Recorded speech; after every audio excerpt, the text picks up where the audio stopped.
नमस्कार दोस्तों, स्वागत है आपका हमारे यूट्यूब चैनल पर। आज मैं लेकर आई हूँ बैसाख महीने में सुनी जाने वाली चौथ माता की कथा। किसी गांव में एक विधवा माता और उसका एक पुत्र रहता था। वह गायों को चराकर अपना पालन पोषण करता था। उसकी माता बारहमासी चौथ माता का व्रत करती। वह हर महीने की विनायक चौथ का चूरमा का लड्डू बनाती और उनमें से एक चौथ माता का, एक गणेश जी का, एक गाय का निकाल कर दान करती। एक बेटे को खिलाती और एक स्वयं खाती। जब वैसाख महीने की चौथ आई तो बेटा पड़ोसन के घर गया। वहाँ चूरमा देखकर पूछने लगा।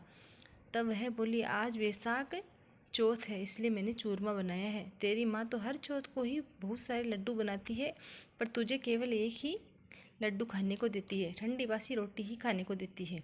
लड़का पड़ोसन की बातों के बहकावे में आ गया और अपनी माँ से बोला कि माँ, तू चूरमा खाती है और मुझे एक ही लड्डू देती है, इसलिए तू अब चौथ माता का व्रत करना छोड़ दे। माँ ने कहा, बेटा मैं तो चौथ माता का व्रत करना नहीं छोड़ूंगी।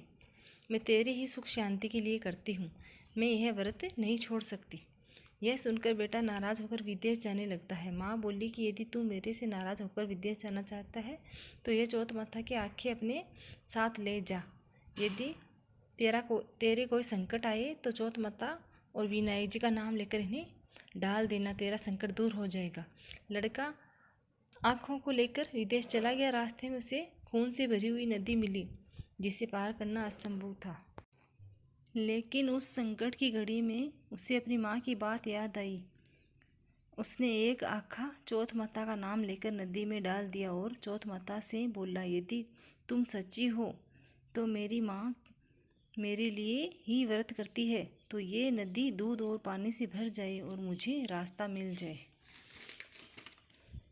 उसके ऐसा कहते ही नदी में से रास्ता निकल गया।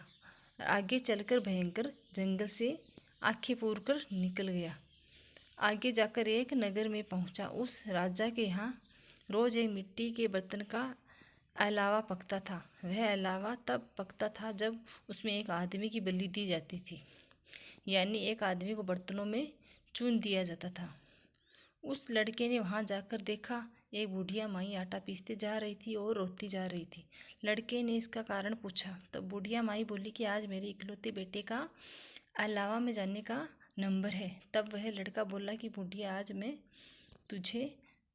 मुझे जल्दी से खाना खिला दे, तेरे पुत्र की जगह मैं जाऊंगा। बुढ़िया माई ने मना कर दिया। मना करने पर भी वह नहीं माना और राजा का बुलावा आने पर अपना सामान बुढ़िया की माई के घर छोड़कर चला गया। साथ में चौथ माता के आखे एक जल का लोटा उस अलावा में रखने के लिए अपने साथ ले गया और चौथ माता का नाम लेकर बैठ गया।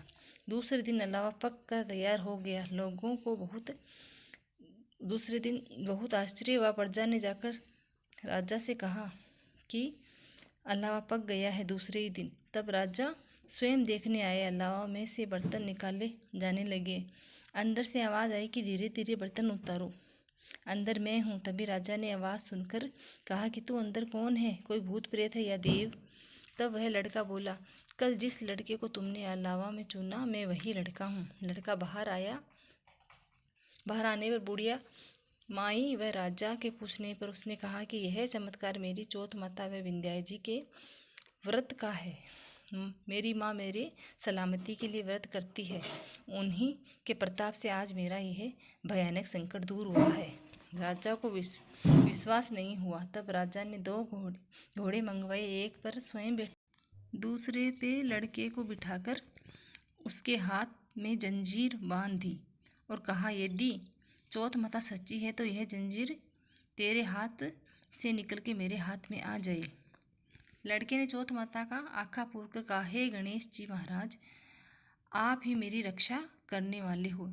इतना कहते ही भगवान की कृपा से यह जंजीर खुलकर राजा के हाथ में जा गिरी। राजा, रानी व प्रजा ने चौथ माता का चमत्कार अपनी आंखों से देखा।